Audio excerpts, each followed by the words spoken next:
It's the Justin Palmer Show. Here we go. Woo! Woo! We are officially live on episode 1. AJ, what's this all about? Well, Justin, as we were talking, we've had some incredible journeys, particularly over the past 2 or 3 years, and some of that really turning into the men and the fathers that we are today. So, and there has to be a lot of people that are kind of going through that journey similarly. And some that might not have the tools to really be successful in that area. And I think that we picked up some pretty good skills on how to be able to do this, run businesses and run companies, be good husbands and good fathers at home, to not let our old stories hold us back. And just talk about the journey of how we got here and how others might be on the same boat with us. So it's kind of like a spiritual adventure where I think that a lot of people are walking that path. And that's something that I want to share and see if it becomes valuable to others. So that's kind of what I'm thinking. What about you? I couldn't have said it better myself. I think as I reflect on my journey, especially into fatherhood, I didn't find a lot of resources that I really resonated with. And I think this is an opportunity, just through conversation and just talking through life, talking shit, we have an opportunity to help some people, provide some insights on fatherhood, as I've quickly added to my little nest here, and you have too. Yeah. It's kind of something that I always thought that fatherhood would be this thing that I planned, and it ended up, we actually kind of share that in common. It was very unplanned. And it kind of was like, okay, well, I've got 9 months to get my shit together. Right. Pretty sure that's not enough time. So what am I going to do? Yeah. Yeah. And that's interesting. Like when you say getting your shit together, what does that even mean? Because I thought I had my shit together, but then when Maggie got pregnant with our first, I thought that was things falling apart. It's like, wait, I had it all together and I had it all figured out, and now this thing. And that was definitely the wrong way to look at it then. But what it really did is shed a light on the fact that I really didn't have it all sorted out in the beginning. And it was really them that became the teachers for me to change my entire life around. And kind of the real catalyst that got us as a family to where we are today. Now we are on our second. So, but yeah, so that's been the wildest past 5 years, but now I would never go back. You know what I mean? And you've been on this journey a while longer than us, right? Because your oldest is like, what, 8 now? He just turned 8 last week, 8 years old. Well, yeah, which is crazy that I know, we're kind of in that point in life where we got friends that have kids that are in high school and getting ready to go to college. And I got 3 friends that are having babies this month. Oh, wow. Yeah. So my friend Guhan, shout out to Guhan in Austin, KJ's in Dallas, and Promise is having a baby in Dallas. Oh, and cool. Three friends of mine are having babies in this month. And then I also have a group of friends whose kids are like starting to think about college. And we're in that phase because your friends group kind of gets as, pretty wide in your 40s. So it's kind of interesting. I mean, we've got kids all over the place. We have a 1-year-old, and then sometimes we invite friends over and they have 12-year-olds, So it's just kind of crazy that some of our friends' kids are babysitting our kids. Yeah. Do you find it challenging to stay connected with a lot of people as you've had kids? For sure. And I think that this might be worse in California than anywhere else. I'm like your California libtard, if you will. I've never heard that term. You haven't? No. I like it. It's the colloquialism of liberal and retard that somehow became a internet sensation. I mean, For for as liberal as I socially think, which I feel is pretty damn liberal, I am flat out over California. I mean, I am frankly convinced that this is such a legislative fuck up out here, that we've made the decision to leave ourselves, and we're taking two companies with us and go to Washington State where there are no taxes. So Yeah. and there's And weed is a still lot of legal. reasons, but and we're trying to buy a bigger car because now we have a nanny. With our nanny and the two kids and the two of us, I mean, it's like a traveling circus when you're trying to go anywhere. And our sedan is not doing it. We have a Honda Accord. So now we're looking at like, okay, fine, let's just get the biggest behemoth on the road. So we're looking at Suburbans. Now, I just bought this Honda last year.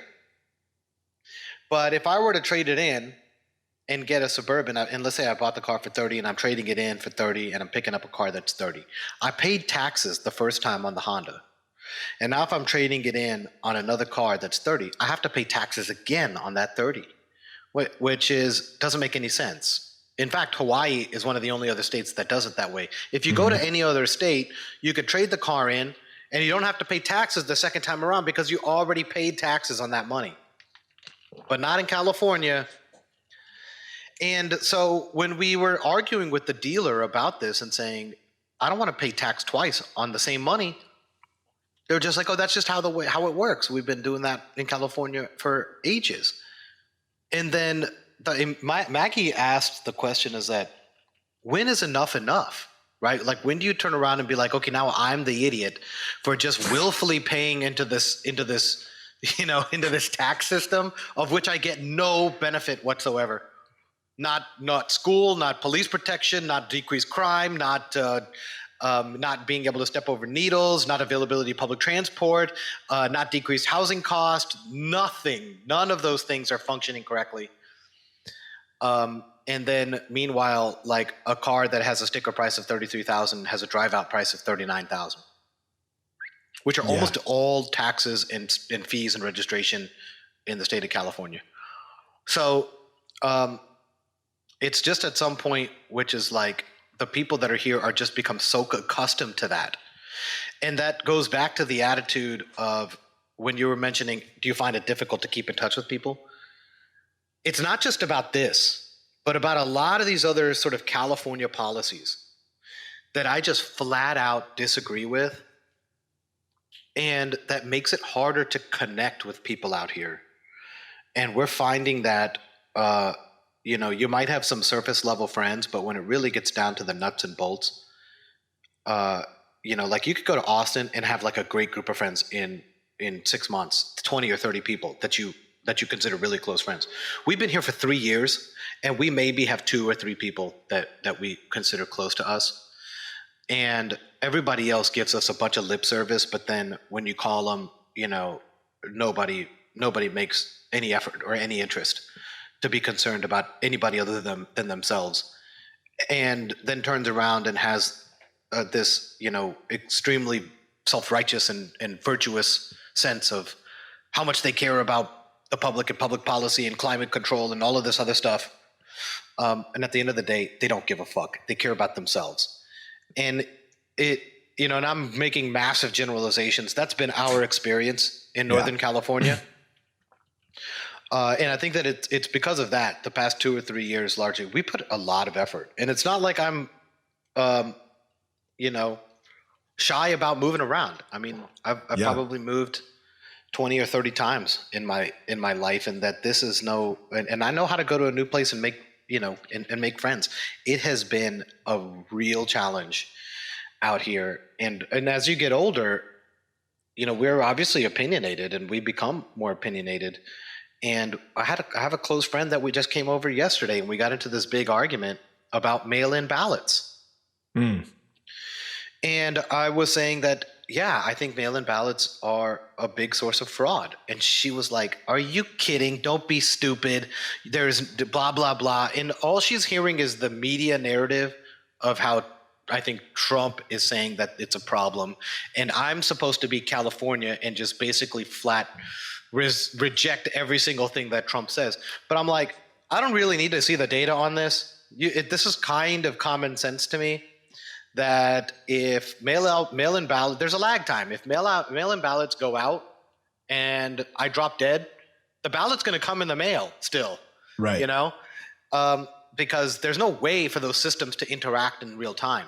So, and so you assume that there's a few weeks at least, if not months, of lag in that system, you know, and not just that system. I think that occurs with Social Security. I'm sure that there is some son, deadbeat 50-year-old son, whose grandmother passed away 10 years ago. He's still collecting Social Security on her behalf, and she's buried in the rose garden. I think, you know what I mean? I don't think that's and then I think my neighbor may be doing that.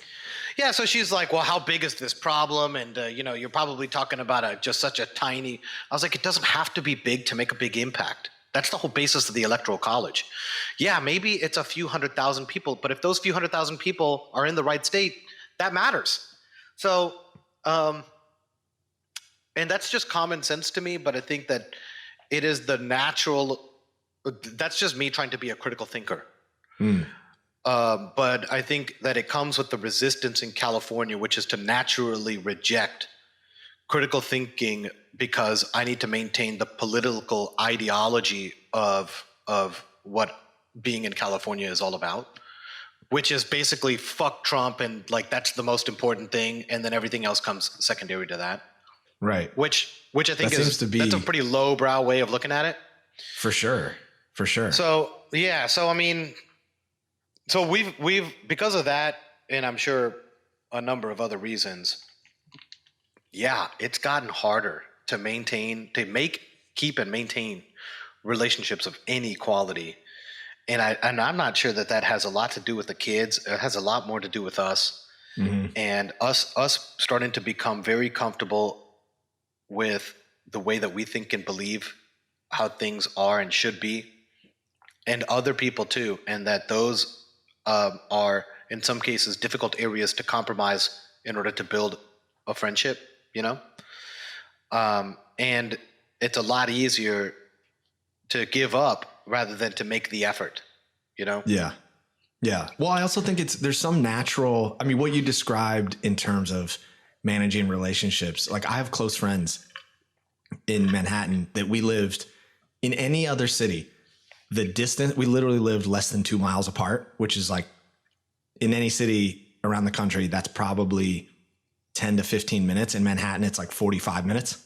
Right. Which made it, and they lived on the opposite side of the island, which crossing town is, you just don't want to fuck with it. We barely ever saw them. And they also had young kids as well. Their kids were going to different schools. They wanted to spend time with their grandparents who lived in the city, and we were navigating in our universe.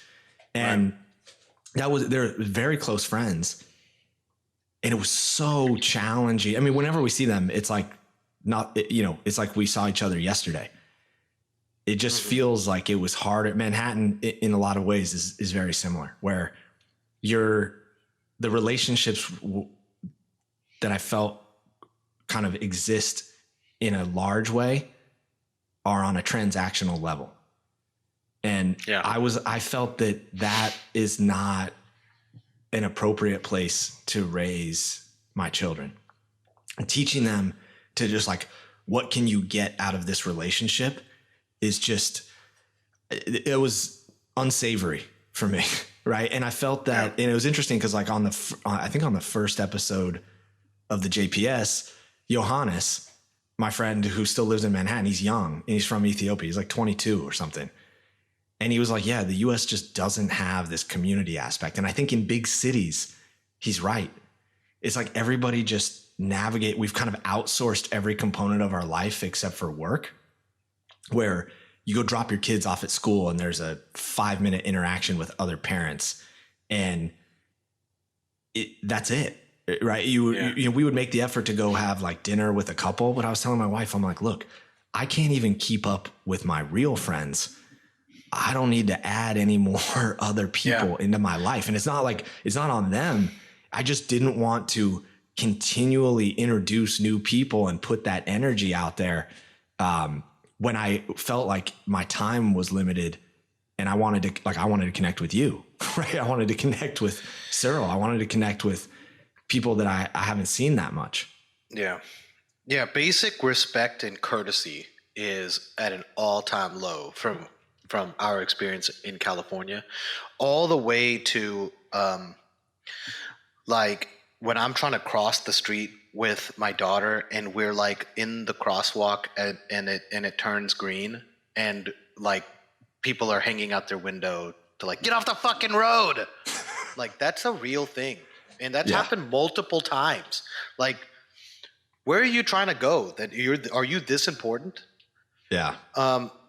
And it's one of those things where you just kind of like have to shake your head to just be like, I think it's because, and I'm not even sure it's a lot of it is their fault. People here are stressed out. Totally. There's so much pressure that's applied because people don't know how to pay fucking rent when it's $6,000 a month. Right. And California did that to its people. And now the people are angry, they're stressed out, they're concerned about themselves, and they're willing to run you over to take care of themselves. And it's not easy here because unless you have a moderate to high income, and in California that means 200 grand or more, then you are living paycheck to paycheck. There is no way around that. Totally. I mean, like if you have a basic place and a family of 4 and a single car and public transportation and you need to go to work, you need to get groceries and you have either daycare or school that these guys have to go to, that in itself, I mean, you're looking at, you cannot get by without $10,000 a month, ripping through $10,000 a month on the first of every month to after for a taxes. family of 4. That is insane to me. And so people are under an enormous amount of pressure. And that's where they get this attitude where it's like you know, it's kind of like a shoot first attitude. Everybody is really just trying to survive, and that is no way to live. And I think California has made such bad policy making, like this, like if you own real estate and you're not paying really a ton of property tax on it. Meanwhile, a parent who's trying to upgrade their car because their family is expanding has to pay sales tax twice on the same dollar. You're really fleecing the middle class so you can subsidize property tax for rich property owners. That is bonkers. You know, that is crazy. And no wonder, like billionaires, like on a monthly basis, are like, okay, that's it, we're leaving. And you know, and I think it's really just the beginning. And people have been leaving for a while. So I'm really not optimistic about the next 10 or 20 years. I think that if you're in California and you're middle class, like you're not ultra wealthy, because if you're ultra wealthy, it's going to be great here. You just keep buying property. You're going to just make money. And then if you're broke, that's also great because the state is just going to hand you money.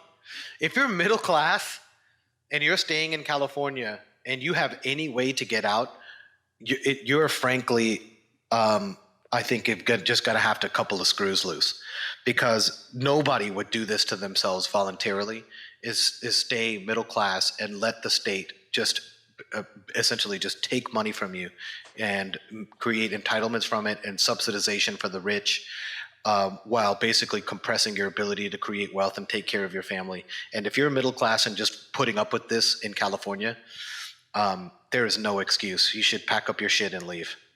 Totally. Yeah, I know you've moved a lot, so the idea of transitioning for you is not a big deal. And I've moved around a fairly decent amount as well. I think a lot of people are averse to that out of some sort of base fear of not being able to make it somewhere else, or their life won't be as good. And I think I'm hopeful that through the COVID process, through the pandemic, whatever, calling it a fucking process like it's a psychological disease, which it kind of is. It is. I'm hopeful that people will start to realize that we do live in an age where you can work from almost anywhere, and you can look, no doubt you have to design how that's going to work for you in your life and whatever your skill set is. I think families, fathers, mothers, they should be focused on creating the best life for their children, whatever that means. I think nature is a critical component. And like you said, if you're middle class and you're just getting fucking taxed into oblivion, which, by the way, what you're describing, it's not just California, it's everywhere. It's this country. And that's what is, I think that's what's driving this big divide, is that people are totally disenfranchised from it. And I think if you're the head of your family, whether you're male or female or non-binary, you should be looking to design a life of peace that allows your kids to connect with nature in some way. Because I was telling you just before we started recording, for Max's 8th birthday, I got him a $100 telescope, completely manual, right? No guide. I didn't download any of the apps. It was a full moon last night, or close to it. It looked like a full moon. Dude, the kid was fucking glued to the telescope for an hour and a half. Just we saw Mars in the distance and you could see it. He was finding other planets. He took it out into the yard and was like swiveling it around. And it was one of the most beautiful things I've seen. That is what kids need. They need this fundamental understanding of nature. And I think that's part of what you're looking for as well by going to Washington, because Washington's a beautiful place. I mean, I grew up in Olympia, Washington. Shout out. OG hippie town.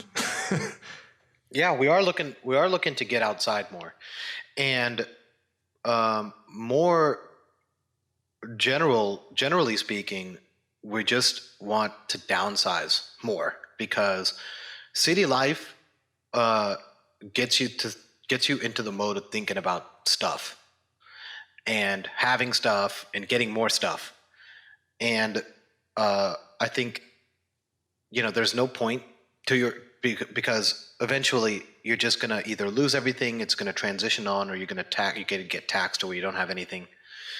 I mean, we got to really think about, well, what is it that we actually need and actually want, even, because a lot of this stuff doesn't even create satisfaction for us. What does is, we try to go back to that lesson about all the things that we really need are within.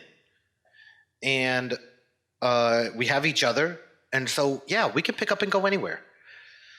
And maybe there's a job that people have or something that requires them to be in one place versus another, but there's other jobs too. And so, and I think that there's a few people who have limitations to where they just can't. They're literally just planted and they can't go anywhere. Sure. Barring by those the way, situations. Before you move on from that, if you think that's you, it's an illusion. It's not real. I understand. Yes, there are circumstances where you're entrenched, for sure. I've experienced many of them in my life. You're buying into the illusion, and it's probably a long road out. You should start now. Yeah. Right. Because it takes real planning. It takes time on a scale that most people can never stick with, Yeah, dude, you can get out of almost any situation, right? And we've just kind of decided that there is not a whole hell of a lot that we really need. And a big part of that is, having the opportunity to get, some of the things that people say they always wanted or whatever. It didn't change anything. And it doesn't particularly help. And the things that we do where we really enjoy our time and our experience with one another doesn't really cost very much, just like you and Max with the telescope, and me and Denisa went panning for gold a couple of weeks back. That's awesome. How excited they are about stuff like that. And that stuff doesn't take a bunch of money. Like, you don't need to be, you don't have to go for some expensive option for you to have a quality and meaningful experience that creates fulfillment in life.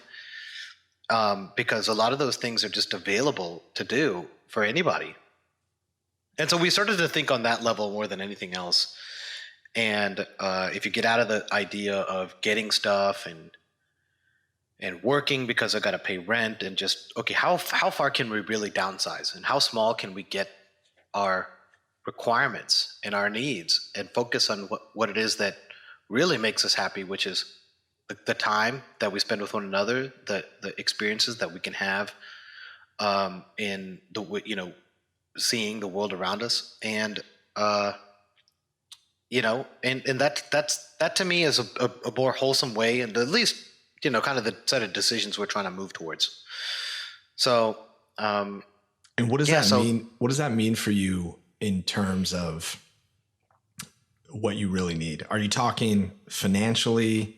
Are you talking like what describe the process? Because I've been going through a similar process in my own experience as well. And I've boiled it down to some real simple things. And I just want to dig in a little bit on that. Yeah. So what you mean, like what we really need? Yeah. Like, what do you mean by that? So the things that we like to do and spend our time doing, we do like to travel, and we like to do some global traveling. And so I think there's got to be some budget for that. We like to be in and around water in the mountains and doing outdoor stuff and being active, and that really doesn't take much. And then there's hobbies that we have that are around music and cooking and arts and machinery, and and some of those are educational hobbies too that help in our schooling process also. You put all those things together, and what it really looks like is, you can kind of daydream about what a lifestyle looks like. And so we've daydreamed about, okay, well, what would, if we were to design a perfect life, what would that life design look like? And, we use a lot of references to do that. Like, how is this person living? How does this person live? And how would it be if we had this or had that? And on the surface, I mean, everybody looks like they're living great, but in reality, they're not. A lot of these people are really miserable. But we take bits and pieces of things that we really like out of other people's lives and experiences, and help kind of as references to architect what the perfect life design. Because the first thing I think into creation is to imagine it. Because if you can imagine it, it can be done. And so we think about that, and all the way down to the specifics, like, if I had 4 or 5 acres in Washington State that has like a running water system on it, like a stream, and that has some flat plain, and that has some area here, we have some horses and goats, and I want to be able to get back and forth on this property. So maybe we have like a Polaris, like a side-by-side, off-road, a 4-wheeler that we take back and forth, like real ranch type life. Yeah. That's what we're shooting for. And so, okay, so what does the house look like in that area? How far is it from a major city? And how do we get food? And how do we do all of those things? And so that life design, first we imagine it, kind of think about it and talk about it and draw it out. And that to me is like half the battle is already done. Because once it becomes something that you can clearly see in your mind, then it starts manipulating every decision that comes thereafter to help manifest that into reality. You know what I mean? I do. So if I could see it clearly enough and imagine the goal clearly enough, then what naturally happens is all the way from basic things like how you eat and how you sleep, to decisions that you make around your career and work, to decisions that you make, all decisions then become modified to serve that vision. And I think the maintaining that is a way of like programming yourself to turn that imagination into your real life. So that's the exercise that we're using. And then we think about in that, like what are the things that that we have today that are not in that vision, Like, I don't think about that in that vision. I don't think about, you know, like all the shit that's coming from Amazon Prime and all of that stuff. But when I think about that, I think about being outside with Anissa or the animals and the kids in the forest, or on some dirt bikes or whatever, with the chickens, and like, or maybe checking out how the garden is doing. You don't think about in that stuff. I was like, oh well, in that situation, um, what are the clothes that I'm wearing? Who gives a shit? You know what I mean? Right. So, so a lot of that stuff just gets super, super overlooked. And you start looking at today, the clothes that you have or the clothes that you're interested in buying, and think, well, that's definitely a waste, because that's not in line with the vision that I just created. So, so we haven't even thought about buying clothes or anything like that, because we know that's not part of that's not part of the things that's going to create the experience that we want out of life. So we just eliminate that. I mean, of course we're going to need clothes, but like, jeans now are like $400. Right. So who needs that stuff? It's about utility, right? It's what I've in transitioning to Hawaii. We literally took 8 suitcases for a family of 5, and that was it. We didn't bring anything from 15 years in Manhattan. And what dawned upon me in that transition was, we have an opportunity to keep our house clear of all the clutter and stuff that was kind of occupying our space when we moved. And I want to think about everything in terms of utility. I will consider acquiring it to the extent we will use it 4 to 5 times a week. And if not, it has no place in our house, Yeah. And even with, like, I haven't bought any new clothes because I had like 3 tank tops. That's all. I barely wear a shirt, Right. for right now. And so I totally get what you're saying. And I wanted to ask you, is that something that you always had in terms of what you were pursuing in your life, is the ability to like imagine it and then start moving toward it? Or is that something that you learned through trial and error, through Tony, through what, how did that come about? I think that, yeah, I've always been kind of a daydreamer like that, thinking about the things that I want. But it was only until recently, being able to take that vision and connect it to actions, because in a way it does happen naturally. When you have that vision, it does happen naturally that you start making decisions that serve that vision. When you know that that's a mechanism that works in your life, you can start using it as a tool. So in the past, I used to think about, what my career is like. And I used to think it more about getting what I want. Like, I want this particular outcome, or I want this job, or I want whatever. And I would imagine that. And that's more of just like an ego-driven idea of what the future looked like. And it did modify my decisions.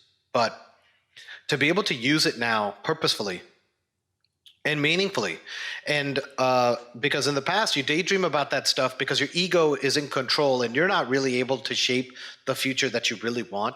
You're just shaping the future so you could get out of the insecurity that you feel today. And you're in the future, you're saying, well, if I just had this, then I'll feel better about myself. And so you're not in really control of that vision in a large way when you're younger. And the decisions that you make in some cases are self-sabotaging, because you end up with an outcome in anticipation that is going to relieve your anxiety today, when in fact it doesn't at all. That's a major fallacy, is the anticipation that we think that if we get what we want, we're going to end up better off, which is just totally not true. So today, though, I think what you can do is, without that ego being in the way, kind of use that same set of tools, the imagination to action, manifestation tool, to your advantage, and say, well, I am in control of my thoughts, and what I'm gonna decide that this and this and this are part of the architecture of life that I want to have. and turn that into reality, and not really be subject to the degree of insecurity that I'm trying to solve by having that vision. And that is a skill, I think, to be able to remove your or to remove your current self from the vision, to think that because you're trying to solve for that negative feeling today. And that, I think, takes practice and takes time and takes skill and takes some effort to be able to be able to overcome. Because I think that what most people do is that they look at decisions like that are trying to serve a particular outcome, because they feel that outcome, that they'll be happier if they get one particular outcome over another, and that turns out to be false. So instead, what we try to do is, we take ourselves out of it, take the ego out of it. What does really a life's design really sound like or look like? Not trying to solve for the my own personal insecurity or anxiety. And you get a different set of actions, and a lot of that has to do with how do I really want to spend my time, and in your 40s, it's really hard to spend time to try to prove it to other people that you're somebody. And that was pretty much all of my 30s, trying to try to prove to other people that I made it. Yeah. If you don't get out of that cycle, then you're just going to be making a whole series of decisions to try to create a life to serve somebody else. And so I think it's a combination of both. That in the beginning, there is a vision that turns into action, but that vision serves an ego. And then in later, there's a vision that turns into action, where that vision is a purposeful design with your ego removed, and you're not trying to fulfill satisfy the insecurity of who you are today. So yeah, I think a lot of that, I'm not even sure that came through the experience with Tony Robbins. I think it just came with over time. Some of the tools there give you a heightened self-awareness and self-interest. And there's definitely a tool that you hear about, but it's really ongoing self-work to be able to know that, hey, I can create anything I can imagine. And so then what's the next thing? Well, you got to be really careful what you want to imagine, because if you truly believe that you could create reality by imagining it, which is largely true. I mean, you can create reality by first imagining it. Then the next question is like, okay, well, what the hell do I want? And that's a lot harder of a question. Yeah. It's, I think I had a conversation the other day with my friend Shane Davis, and he asked a question. I don't remember exactly how he phrased it. He was asking about, what I thought younger people should do to sort of accelerate that path. And I was like, just unplug. Just don't believe that you need to pick a profession when you're 18 or when you're 22, and take that time to unplug, whatever that is for you. If it's traveling around your country, the world, your town, if it's, just really unplug. I'm reading Barbarian Days right now, which A Surfer's Life, William Finnegan.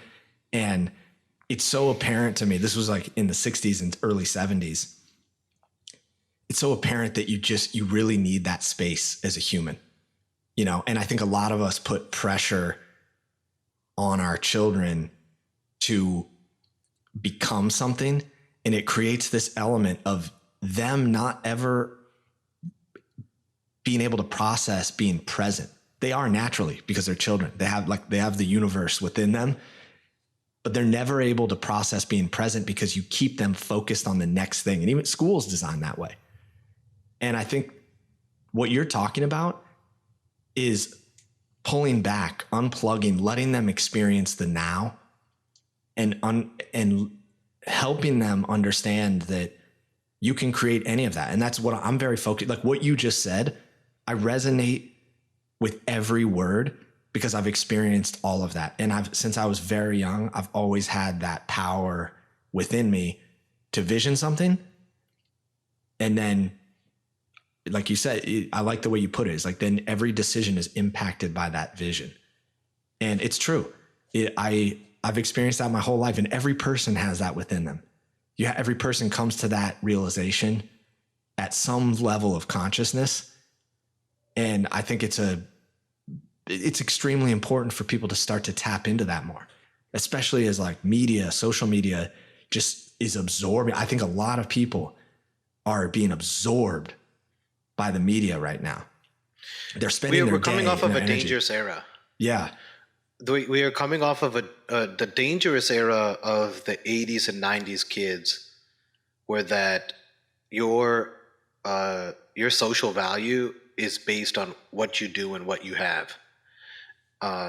Your job and your job title and the things that you have acquired, and that is the way in which you determine an individual's social value. There was a huge thing that I used to hear growing up all the time from lawyers and doctors, that you could judge a man on 4 things: his house, his wife, his car, and his shoes. That's so fucked up. Yeah, but I mean, I think that this is like, why did I hear that when I was 15 years old? So I think that we're coming off of a dangerous era where people were programmed, like that kids that are like 30 and 40 and 50 now, that they were programmed that, hey, if you want to be somebody, those are the things that matter. Do you have a hot wife, a big house, a fast car, and $800 shoes? So doesn't hurt to have a hot wife. Just saying. Yeah, as long as she's hot to you, man. That's right. That's my point. Yeah, and yeah, but the dangerous part of that phrase is you can judge a man. Totally. Right? Totally. And so I think what you get into the frame of thinking is that, hey, I gotta do certain things because other people are judging me, and that matters. That's the dangerous part of that statement. Is not the rest of that shit. Is the fact that, oh well, shit, I gotta as a kid make certain decisions because other people are out there judging me, and I have to make sure that they judge me in a positive way. So, and whatever they form as criteria from thereafter is almost irrelevant. Whatever that is they're fucked, because they're building that entire framework on the judgment of others. And so, if there is anything about how to accelerate that process, to piggyback onto your point, is to liberate kids from the trap of thinking that what matters is other people's judgment and how they stack up in that, and because that has for so long been social currency, and it has led tons and tons of people into lives of mediocrity or unfulfillment, or in some cases misery and depression and suicide, for that matter. But the things that do matter have nothing to do with that. It's all an internal journey. So the way to really, I think that the way that I would really talk to like younger kids today is that they get a chance to, because that is really unplugging. Is saying that, hey, I'm not subject to the judgment of what others are putting out there about me, because that's going to affect what you decide to do with your time, what you decide to do with your life, how you invest, in one area versus another, what you think about yourself. All of those things are going to get impacted by the sheer notion of how much do I care about what other people think. So, life is too short to spend that much time worried about what other people think, because the more you do that, the more you just end up sabotaging what it is that you really want for yourself. So, yeah. What are your thoughts about that? No, dude, I 100% agree with you. And I think you never heard that statement about the house and the. No, I've heard versions of it. I never really reflected on it because I didn't have the male influences in my life were fairly sparse. And so my mom would never say something like that, right? She would never, my mom is like I always end up fucking saying something about my mom. She's such a great human. I mean, she really did instill, she has this base level of just pure unconditional love. And it was never taught in that way. It was taught by example of just like I fucked up a lot as a kid, like a lot from when I was very, very small. Like she told me this story once that I was like 3 and she was making this quilt, which was how she made money. She's always made quilts. She makes these beautiful things. And apparently I was mad at my sister and I just cut through the middle of a finished quilt. And like, I heard about that for a long time, but she never made me feel bad. Do you find like similarities, not in a weird way, but do you find like similarities between the way that you think about the way that your wife acts or does things and what you remember about your mom? Like, do you think that there's a similarity to how boys develop in that sense, to where, because you know that there's a lot of Freudian psychology that says, hey, you end up being attracted to people that carry those characteristics because you form that sense of what an ideal feminine power is in your life from your experience with your mom. Do you think that that's true in your case? It's definitely not true in my case. Mine neither. It is absolutely not true. I don't give a fuck what Freud says. That is 100% not true. My wife is like pure fire, and I'm like consciously creating more consciousness in her life so that she can decompress. She came, Anna is not that at all. Right. Yeah. I think feminine energy is its own nuance, right? And you have to kind of plug into like the natural aspect of it and allow that. I think women today have as many challenges as men. I mean, everyone has challenges. Everyone has those challenges for growth in their experience. And I think a big one for women is unmasking the masculine force that has been put on them by society. And when my wife did that, she found total peace, you know, and that the way to be successful in society is to be more like a dude. Yeah. Well, and be super career driven, even though she wasn't even passionate about it. Like, she's an artist. Anna is a pure artist. And there was just so many things, right? Even in the relationship of like the need for total equality, which we through conversations, we were like, look, this is an illusion. It's impossible. Like, there's a balance of these things and they exist together. And that process of kind of getting in sync, I think I told you at some point, I was coming back from, a Tony Robbins thing or something else, a completely different person, and trying to sync up with my wife was probably the biggest challenge that I had. And one of the things that I wanted to ask you about designing your life is because I've done the same thing. I've spent we probably spent 20 hours sitting down designing this transition from New York to Hawaii. Yeah. And what it meant, most of it was visioning what we wanted together, because I recognized that it wasn't just my vision. I needed to pay respect to what she wanted, even though from an economic perspective, I'm head of finance and security, right? In the household, right? And Anna is the goddess queen of some of the very important household things like nutrition and education, and we've found this balance in designing this together that, dude, I'm out there, man. I'm going to push limits. This just who I am. It's what I enjoy. I love adventure. I always want to push it to the next level. And the counterbalance of that is there needs to be some component of planning and so the focusing on the how, because I'm like, it doesn't matter how, I will do it. Right. Like that was a lot of tension at first because I didn't know how to communicate around that. And I was like, you're just trying to like stifle what I'm trying to do, which is not true. We just have this beautiful understanding of like, let's ideate, and then I let it sit with her, right? Sometimes I plant a few seeds a little early, let those seeds grow, and then the ideas flow, right? Like van life in particular was so early in our experience in Hawaii. And the problem I was trying to solve for is that I'm writing this book about growing up without a father present. And this is a major fucking issue in society today. And I think a lot of it boils down to what you and I are talking about, which is people aren't looking within.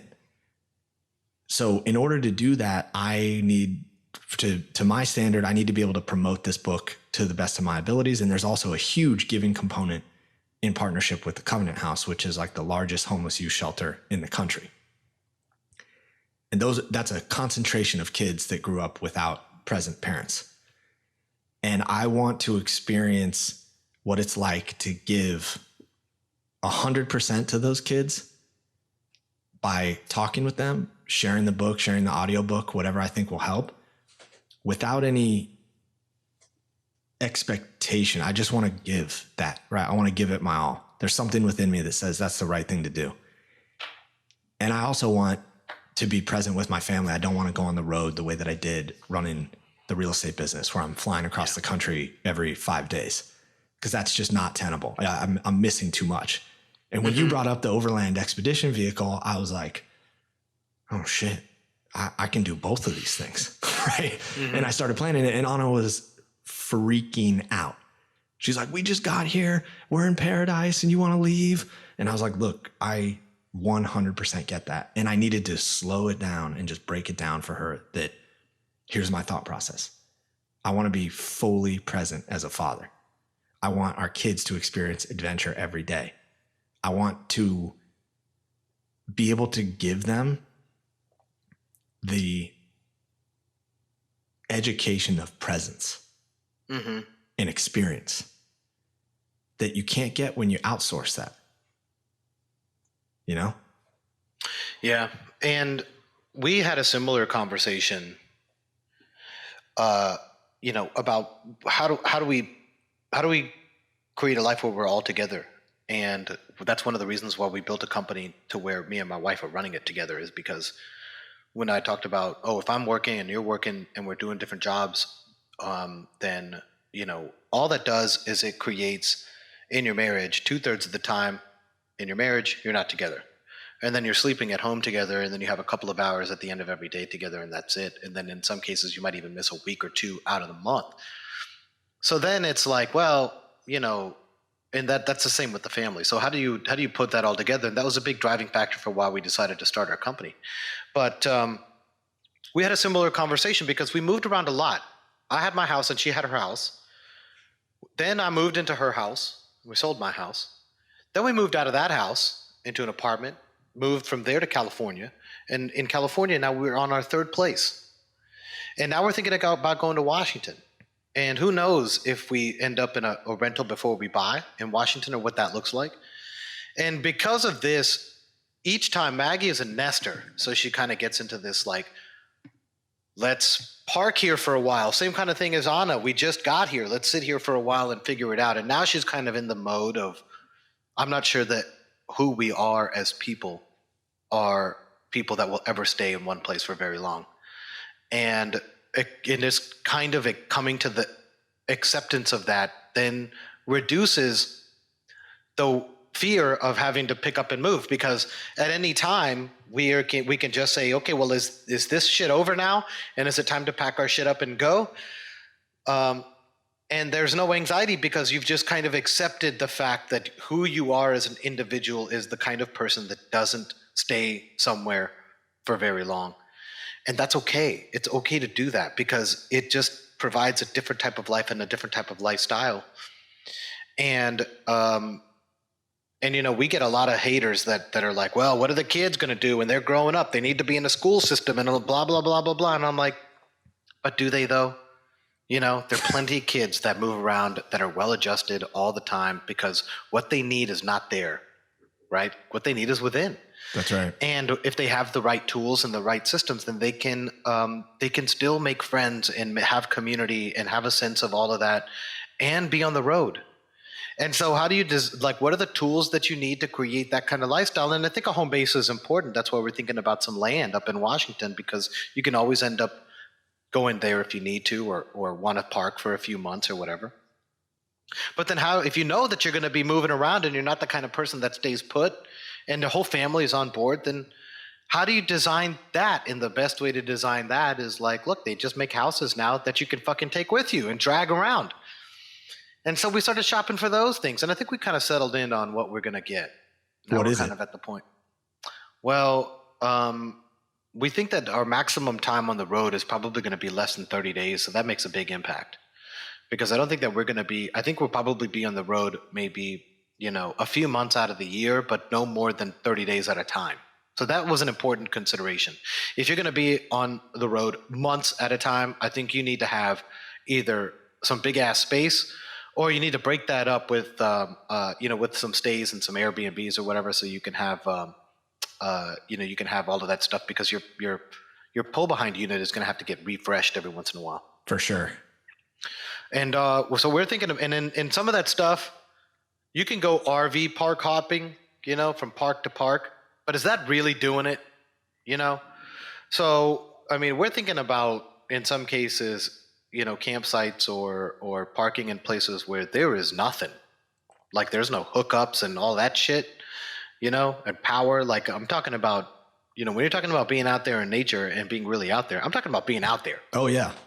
That's my vision too.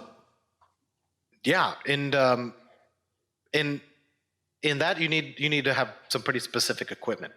So we're looking at kind of overland pull behind trailers that are kind of more expedition type steel frame trailers that can go from everything into deep water, overland deep water to to mountain. To independent suspension is important.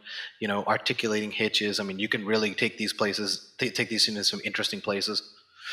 And I think that we picked one that can do all of that stuff, because the other parts, because Maggie is like the utility designer, like how are we going to take our luggage, and where are we going to put the changing table, and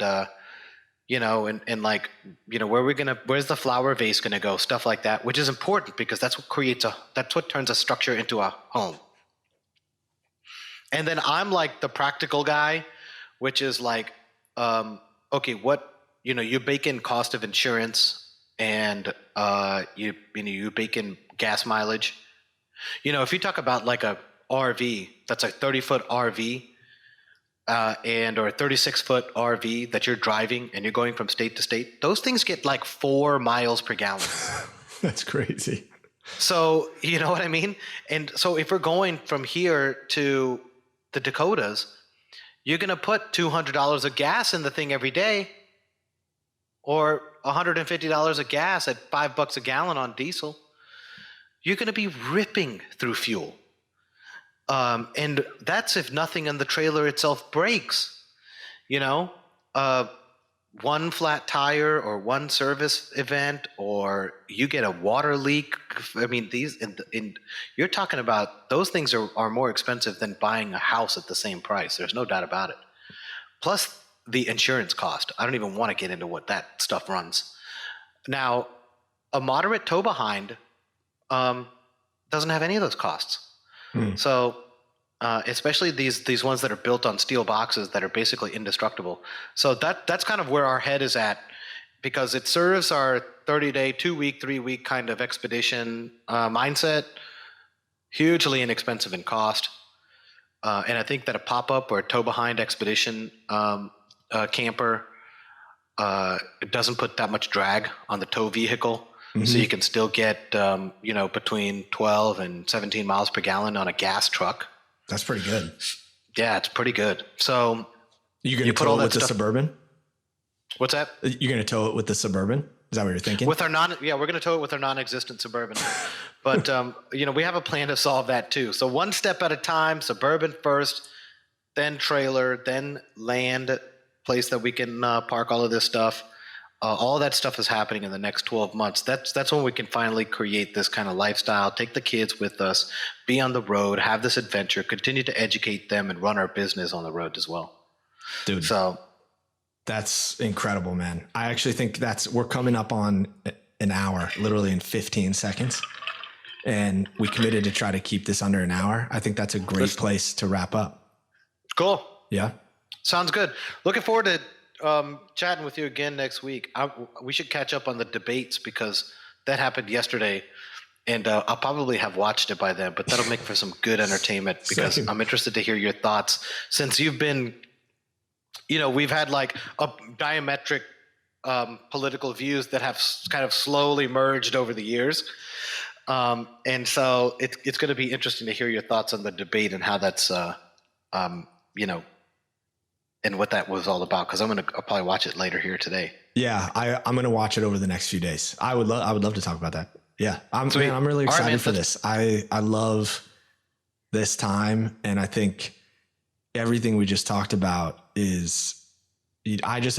have something special when we come together, and I appreciate it.